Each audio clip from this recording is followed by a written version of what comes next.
তুমি মেক্সি আচ্ছা। কাপড় পিনলে ভালোই লাগে। অবশ্যই তুমি যাকে দেখবা তাকেই ভালো লাগবে, কারণ তুমি একটা লুচ্চা। আর লুচ্চা মানুষের কাজ কি, কে হাফ প্যান্ট পরেছে মেসকি পরেছে সেটা দেখে বেড়াবে। আর ওই ক্ষেত্রে যদি আমি তোমাকে বলি, তোমাকে দেখে আমার লাগছে তুমি একটা বোল্টোজারের মাথা। সবাই কিন্তু ভাইরাল হইবার লিগে আয়, কারণ আমার আশিদুল মিউজিক কোম্পানি মানে ভাইরাল হওয়ার একটা মেশিন। ক্যামেরার সামনে আলবাল বকে দিলে তুমি ভাইরাল হয়ে গেলে, ওটা ভাইরাল হওয়ার মেশিন না, ওটা আমার বাড়া। তো সবাই কিন্তু মানে আশিদুল মিউজিক কোম্পানি আইতাছে একটাই মানে উদ্দেশ্য নিয়ে, মানে ভাইরাল হওয়ার লিগে।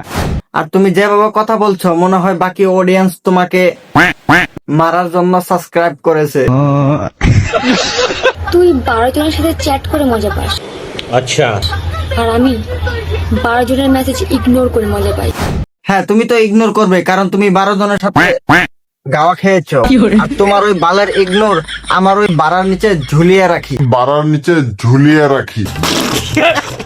তুই খারাপ হয়েও আমার কিচ্ছু খারাপ করতে পারবি না, বাট আমি যদি একবার খারাপ হই না, দিনের তারা দেখিয়ে দেব।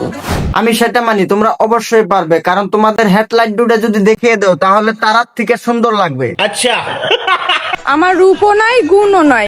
তোমার রূপও নাই গুণও নাই, কিন্তু ও ভুবন দেখাবার জন্য সোশ্যাল মিডিয়া ঠিকই আসো। অন্যের জন্য কেন নিজেকে বরবাদ করব? তাহলে এক সময় ছেলেদের বাড়া খাওয়ার জন্য প্রেম করেছিলি, আর এখন অন্য জনের হয়েছে আর তোর বোধহয় আগুন জ্বলছে। হ্যাঁ, এক সময় সে ছিল, এখন আর নেই। ছেলেরা তোমাদেরকে বিশ্বাস কিভাবে করবে? 10 জনের সাথে মারিয়ে বেড়াও, আবার স্টোরি লাগাও আমি লয়েল। কানকি যদি